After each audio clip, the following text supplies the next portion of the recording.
ನಾನು ಇವಾಗ ಆಕ್ಚುಲಿ ನೋಡಿದೆ, ಬಟ್ ನನಗೆ ಅದ್ರ ಬಗ್ಗೆ ಗೊತ್ತಿಲ್ಲ, ಏನಂತ ಗೊತ್ತಿಲ್ಲ. ನೀವು ಹೇಳಿದ್ರೆ ನಂಗೆ ಗೊತ್ತಾಗ್ತದೆ, ನಾನು ನೋಡಿದೆ, but I don't know what is. ನಮಸ್ಕಾರ ವೀಕ್ಷಕರೇ, ಕನ್ನಡ ಚಿತ್ರರಂಗದಲ್ಲಿ ಯಾರೂ ಕೂಡ ಇಮ್ಯಾಜಿನ್ ಮಾಡ್ಕೊಳ್ಳೋದಕ್ಕೂ ಸಾಧ್ಯವಾಗದಿರುವಂತಹ ಒಂದು ಡಿವೋರ್ಸ್ ಸುದ್ದಿ ಈಗ ಸಖತ್ ವೈರಲ್ ಆಗಿದೆ, ಹಾಗೆ ಸಖತ್ ಸದ್ದು ಮಾಡ್ತಾ ಇದೆ. ವೀಕ್ಷಕರೇ, ಕಳೆದ 2 ದಿನದಿಂದ ನಿವೇದಿತಾ ಹಾಗೂ ಚಂದನ್ ಶೆಟ್ಟಿ ಡಿವೋರ್ಸ್ ವಿಷಯವನ್ನ ಕೇಳಿ ಈಗಾಗಲೇ ಅಭಿಮಾನಿಗಳು ಕೂಡ ಆಘಾತಕ್ಕೆ ಒಳಗಾಗಿದ್ರು.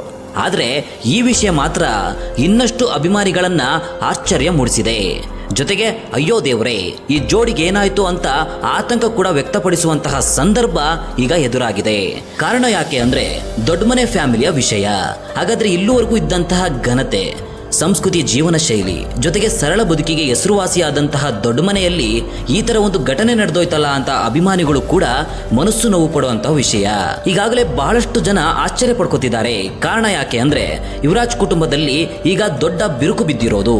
ಇಲ್ಲಿವರೆಗಿನ ಕುಟುಂಬಗಳನ್ನು ನೋಡಿದಾಗ ಶಿವಣ್ಣ ಆಗಿರ್ಬೋದು, ಅಥವಾ ಪುನೀತ್ ರಾಜ್ಕುಮಾರ್ ಆಗಿರ್ಬೋದು, ರಾಘವೇಂದ್ರ ರಾಜ್ಕುಮಾರ್ ಆಗಿರ್ಬೋದು, ಅಥವಾ ಡಾಕ್ಟರ್ ರಾಜ್ಕುಮಾರ್ ಆಗಿರ್ಬೋದು, ಇವರೆಲ್ಲರ ಫ್ಯಾಮಿಲಿಗಳನ್ನ ನೋಡಿ ಬಹಳಷ್ಟು ಜನರಿಗೆ ಎಕ್ಸಾಂಪಲ್ ಕೊಡ್ತಿದ್ವಿ.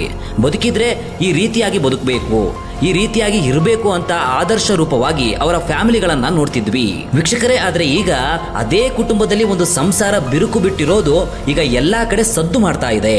ನಿಜಕ್ಕೂ ಕೂಡ ಯಾರು ಇದನ್ನ ಶಂಕೆ ಕೂಡ ವ್ಯಕ್ತಪಡಿಸಿರ್ಲಿಲ್ಲ, ಹಾಗೆ ಅನುಮಾನ ಕೂಡ ಪಟ್ಟಿರಲಿಲ್ಲ. ಇವರಿಬ್ರು ನಡುವೆ ಈ ರೀತಿಯಾದಂತಹ ವಿರಸಗಳಿವೆ, ವೈಮನ ಇವೆ ಅಂತ ಅನ್ಕೊಂಡೇ ಇರಲಿಲ್ಲ.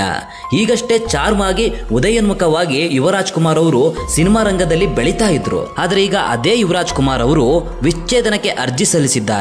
ಅದಕ್ಕೆ ಕಾರಣ ಏನು ಅಂತ ನೋಡೋದಾದ್ರೆ ಈ ವಿಡಿಯೋವನ್ನ ಕೊನೆವರೆಗೂ ನೋಡಿ. ಹಾಗೆ ಯಾರೆಲ್ಲ ನಮ್ಮ ಚಾನಲ್ಗೆ ಸಬ್ಸ್ಕ್ರೈಬ್ ಮಾಡ್ಕೊಂಡಿಲ್ಲ ಅಂದ್ರೆ ದಯವಿಟ್ಟು ನಮ್ಮ ಚಾನಲ್ಗೆ ಸಬ್ಸ್ಕ್ರೈಬ್ ಮಾಡ್ಕೊಳ್ಳಿ. ವೀಕ್ಷಕರೇ, ವೈಯಕ್ತಿಕ ಜೀವನದ ಕುರಿತು ಅಥವಾ ದಾಂಪತ್ಯ ಬದುಕಿಗೆ ಕುರಿತಾಗಿ ದೊಡ್ಡ ಮನೆ ಫ್ಯಾಮಿಲಿ ಗಾಸಿಪ್ ಪಂಡಿತರಿಗೆ ಆಹಾರವಾಗಿರುವುದು ತೀರಾ ಕಡಿಮೆ. ಇದೀಗ ದೊಡ್ಡ ಮನೆಯಿಂದ ಮೊದಲ ಬಾರಿಗೆ ವಿಚ್ಛೇದನದ ಸುದ್ದಿ ಹೊರಬಿದ್ದಿದೆ.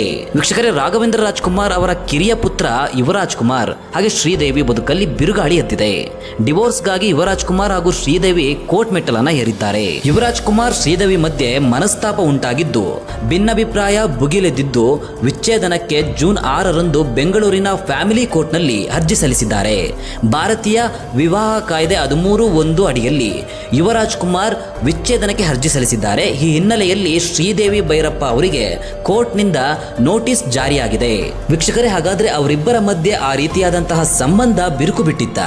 ಅಷ್ಟು ದೊಡ್ಡ ಜಗಳ ಅವರಿಬ್ಬರ ಮಧ್ಯೆ ಆಗಿತ್ತ? ಈ ಎಲ್ಲ ಅನುಮಾನಗಳು ಕೂಡ ಈಗ ಮನೆ ಮಾಡ್ತಿದೆ. ಹಾಗಾದ್ರೆ ಇಲ್ಲಿವರೆಗೂ ಅವರಿಬ್ಬರು ವೇದಿಕೆ ಮೇಲೆ ಕಾಣಿಸ್ತಾ ಇದ್ದಿದ್ದು, ಹಾಗೆ ಖುಷಿಯಾಗಿ ಕಾಣಿಸ್ತಾ ಇದ್ರಲ್ಲ, ಇವೆಲ್ಲವೂ ಶುದ್ಧ ಸುಳ್ಳ ಅನ್ನುವಂತಹ ಶಂಕೆ ಇವಾಗ ವ್ಯಕ್ತವಾಗ್ತಿದೆ. ಜೊತೆಗೆ ಕ್ರೌರ್ಯದ ಆರೋಪವಲ್ಲದೆ ಅಗೌರವದಿಂದ ನನ್ನನ್ನು ನೋಡ್ತಿದ್ದಾರೆ ಅಂತ ಗಂಭೀರವಾದ ಆರೋಪವನ್ನು ಕೂಡ ಇದೇ ಯುವರಾಜ್ ಕುಮಾರ್ ಅವರು ಮಾಡಿದ್ದಾರೆ. ಜೊತೆಗೆ ಪತ್ನಿ ಮಾನಸಿಕ ಟಾರ್ಚರ್ ಕೊಡ್ತಿರುವಂತಹ ಆರೋಪದ ಅಡಿಯಲ್ಲಿ ಈಗಾಗಲೇ ಕೇಸ್ ದಾಖಲಾಗಿರೋದು. ವೀಕ್ಷಕರೇ, ಕಳೆದ 2 ದಿನದಿಂದಲೂ ಬಹಳಷ್ಟು ಜನರು ದೊಡ್ಡಮನೆಯವರನ್ನ ಎಕ್ಸಾಂಪಲ್ ಆಗಿ ಕೊಡ್ತಿದ್ರು. ಆದ್ರೆ ಈಗ ಈ ವಿಷಯ ಕೂಡ ಈಗ ಬಯಲಿಗೆ ಬಂದ್ಬಿಡ್ತಲ್ಲ ಅನ್ನೋದೇ ದೊಡ್ಡ ವಿಪರ್ಯಾಸ. ಯಾಕೆ ಅಂದ್ರೆ ಯುವರಾಜ್ ಕುಮಾರ್ ಅವರ ಡೈವರ್ಸ್ ವಿಷಯವಾಗಿ ಸದ್ದು ಮಾಡ್ತಿರೋದು. ಮೇ 6ನೇ ತಾರೀಕು ಕೋರ್ಟ್ಗೆ ಅರ್ಜಿಯನ್ನ ಸಲ್ಲಿಸಿದ್ದಾರೆ. ಇವರು ಸೋಷಿಯಲ್ ಮೀಡಿಯಾದಲ್ಲೂ ಕೂಡ ಅವರ ಖಾತೆಯಿಂದ ಅವರಿಗವರು ಅನ್ಫಾಲೋವನ್ನ ಮಾಡ್ಕೊಂಡಿದ್ದಾರೆ. ಇನ್ಸ್ಟಾಗ್ರಾಮ್ ಅಕೌಂಟ್ ಆಗಿರ್ಬೋದು ಅಥವಾ ಫೇಸ್ಬುಕ್ ಅಕೌಂಟ್ ನಲ್ಲಿ ಅವರಿಗವರು ಅನ್ಫಾಲೋವನ್ನ ಮಾಡ್ಕೊಂಡಿದ್ದಾರೆ. ವೀಕ್ಷಕರೇ, ಸದ್ಯದ ಪರಿಸ್ಥಿತಿಯಲ್ಲಿ ಇಬ್ಬರ ಮನಸ್ಸು ಸರಿಯಿಲ್ಲ, ಅವರಿಗೆ ವೈಮನಸ್ಸಾಗಿದೆ, ವಿಚ್ಛೇದನಕ್ಕೆ ಡಿಸೈಡ್ ಆಗಿದ್ದಾರೆ ಅಂತ ಕಂಡುಹಿಡಿಯಲಿಕ್ಕೆ ಇರೋದಂತಹ ಅಸ್ತ್ರ ಅಂದ್ರೆ ಇವೆ. ಒಂದು ಸೋಷಿಯಲ್ ಮೀಡಿಯಾದಲ್ಲಿ ಒಬ್ರಿಗೊಬ್ರು ಅನ್ಫಾಲೋ ಮಾಡ್ಕೊಂಡ್ಬಿಟ್ರೆ ಸಾಕು, ಅಲ್ಲಿಗೆ ಅವರಿಬ್ರು ಕೂಡ ದೂರ ಹಾಕ್ತಿದ್ದಾರೆ ಅಥವಾ ಇಬ್ರು ಕೂಡ ಬೇರೆ ಆಗಲಿದ್ದಾರೆ ಅಂತ ಡಿಸೈಡ್ ಮಾಡಿದ್ದಾರೆ ಅಂತಾನೆ ಅರ್ಥ. ಆದ್ರೆ ಅಧಿಕೃತವಾಗಿ ಇಬ್ರು ಕೂಡ ಎಲ್ಲೂ ಹೇಳ್ಕೊಂಡಿಲ್ಲ, ಮಾಧ್ಯಮದ ಮುಂದೆ ಮಾಹಿತಿಯನ್ನ ಹಂಚಿಕೊಂಡಿಲ್ಲ ವೀಕ್ಷಕರೇ. ಆದ್ರೆ ಇತ್ತೀಚಿನ ಯಾವ ದೊಡ್ಡ ಮನೆ ಕಾರ್ಯಕ್ರಮದಲ್ಲೂ ಕೂಡ ಶ್ರೀದೇವಿ ಅವರು ಭಾಗಿಯಾಗ್ತಿರ್ಲಿಲ್ಲ, ಹಾಗೆ ಎಲ್ಲೂ ಕೂಡ ಕಾಣಿಸ್ಕೊಂಡಿಲ್ಲ. ಇತ್ತೀಚಿನ ಯುವ ಸಿನಿಮಾದ ಶೂಟಿಂಗ್ ಆಗಿರ್ಬೋದು ಅಥವಾ ಪ್ರಮೋಷನ್ ಆಗಿರ್ಬೋದು, ಯಾವ ವಿಷಯದಲ್ಲೂ ಕೂಡ ಶ್ರೀದೇವಿ ಅವರು ಭಾಗಿಯಾಗಿಲ್ಲ ವೀಕ್ಷಕರೇ. ಹಾಗಾಗಿ ಒಂದಷ್ಟು ಅನುಮಾನಗಳು ಕೂಡ ಆಪ್ತ ವಲಯಗಳಿಂದ ಕೇಳಿ ಬರ್ತಿದೆ. ಅದೇನಂದ್ರೆ ಇವರಿಬ್ಬರ ಮಧ್ಯೆ ಯಾವುದು ಕೂಡ ಸರಿ ಇಲ್ಲ. ಈಗ ಕ್ಲಿಯರ್ ಕಟ್ ಫಿನಿಶ್ ಆಗಿದೆ ವೀಕ್ಷಕರೇ. ಅವರಿಗೆ ಕೋರ್ಟ್ ಕೂಡ ವಿಚ್ಛೇದನಕ್ಕೆ ಶ್ರೀದೇವಿ ಅವರಿಗೆ ನೋಟಿಸ್ ಅನ್ನ ಕೊಟ್ಟಿರೋದು. ಇನ್ನು ಮುಂದಿನ ಹಂತದಲ್ಲಿ ಕುಟುಂಬ ನ್ಯಾಯಾಲಯಕ್ಕೆ ಹಾಜರಾಗಬೇಕಾಗುತ್ತದೆ, ಹಾಗೆ ಆ ನೋಟಿಸ್ಗೆ ರಿಯಾಕ್ಟ್ ಮಾಡಬೇಕಾಗುತ್ತೆ.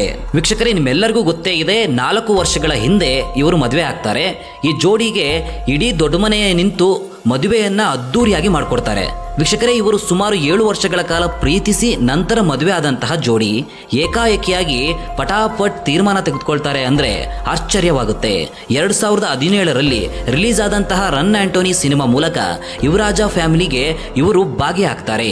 ಅದಾದ ನಂತರ ಇವರಿಬ್ಬರ ನಡುವೆ ಪ್ರೀತಿ ಚಿಗುರಿ ಮದುವೆ ಆಗೋದು, ಒಟ್ಟಿಗೆ ಖುಷಿಯಿಂದ ಸಂಸಾರನೂ ಕೂಡ ನಡೆಸ್ತಾರೆ. ಆದ್ರೆ ಈಗ ಇಂತಹ ನಿರ್ಧಾರ ಎಲ್ಲರಲ್ಲೂ ಬೇಸರವನ್ನ ಮೂಡಿಸಿದೆ. ವೀಕ್ಷಕರೇ, ಮೈಸೂರಿನಲ್ಲೇ ಹುಟ್ಟಿ ಅಲ್ಲೇ ಶಿಕ್ಷಣವನ್ನ ಪಡೆದುಕೊಂಡಂತಹ ಶ್ರೀದೇವಿ ಯುವರಾಜ್ ಕುಮಾರ್ ಜೊತೆ ಬದುಕೋದಿಲ್ಲ ಅಂತ ತೀರ್ಮಾನವನ್ನ ತೆಗೆದುಕೊಂಡು ಈಗ ಅಮೆರಿಕದಲ್ಲಿ ಸೆಟಲ್ ಆಗಿದ್ದಾರೆ. ಜೊತೆಗೆ ಈಗಾಗಲೇ ಒಂದು ನೋಟಿಸ್ ಅಂತೂ ಅವರಿಗೆ ಕಳಿಸಾಗಿದೆ. ಈಗ ಕುಟುಂಬಿಕ ನ್ಯಾಯಾಲಯದ ಮುಂದೆ ಇಬ್ರು ಕೂಡ ಬರಬೇಕಾಗುತ್ತೆ. ಅಲ್ಲಿಬ್ರು ಕೂಡ ಫೈನಲ್ ಡಿಸಿಷನ್ ಕೊಡಬೇಕು. ಅವರಿಬ್ಬರಿಗೂ ಒಪ್ಪಿಗೆ ಇದೆಯಾ ಇಲ್ವಾ ಅಂತ ಅಲ್ಲೇ ಅವರು ತಿಳಿಸಬೇಕಾಗಿದೆ. ವೀಕ್ಷಕರೇ, ಒಟ್ಟಾರೆ ದೊಡ್ಡ ಮನೆಯಲ್ಲಿ ಕೇಳಿ ಬಂದಂತಹ ಆಘಾತಕಾರಿ ದೊಡ್ಡ ಸುದ್ದಿ ಅಂತಾನೆ ಹೇಳ್ಬೋದು. ಈಗಾಗಲೇ ಯುವ ಸಿನಿಮಾ ಯಾವಾಗ ಸ್ಟಾರ್ಟ್ ಆಯ್ತಲ್ವಾ, ಅದಾದ ನಂತರ ಯುವರಾಜ್ ಕುಮಾರ್ ಹಾಗೂ ಶ್ರೀದೇವಿ ಮಧ್ಯೆ ಒಂದಷ್ಟು ಸಮಸ್ಯೆಗಳು ಶುರುವಾಯಿತು ಅಂತಾನೆ ಕೇಳಲಾಗ್ತಿದೆ. ಎಲ್ಲೋ ಒಂದ್ ಕಡೆ ಅಲ್ಲಿ ಇಲ್ಲಿ ಗಲ್ಲಿ ಗಾಸಿಫ್ನಲ್ಲಿ ಸಪ್ತಮಿ ಹೆಸರು ಅವರು ಕೂಡ ಕೇಳಿ ಬರ್ತಾ ಇದೆ. ವೀಕ್ಷಕರೇ, ಅದನ್ನ ನಾವು ಅಷ್ಟು ಸೀರಿಯಸ್ ಆಗಿ ತೆಗೆದುಕೊಳ್ಳುವ ಅವಶ್ಯಕತೆ ಇಲ್ಲ. ಯಾಕಂದ್ರೆ ಅದೇನೇ ಆಗ್ಲಿ, ಫೈನಲ್ ಆಗಿ ಶ್ರೀದೇವಿ ಅವರೇ ಹೇಳ್ತಾರೆ ಯಾಕೆ ಅವರಿಬ್ಬರ ವಿಚ್ಛೇದನ ತೆಗೆದುಕೊಳ್ತಿದ್ದಾರೆ ಅಂತ. ಅದನ್ನ ಕಾದು ನೋಡಬೇಕಾಗಿದೆ ಅಷ್ಟೇ. ವೀಕ್ಷಕರೇ, ನಿಮ್ಮ ಅನಿಸಿಕೆಗಳನ್ನ ನಮಗೆ ಕಮೆಂಟ್ ಮೂಲಕ ತಿಳಿಸಿ. ಧನ್ಯವಾದಗಳು ವೀಕ್ಷಕರೇ.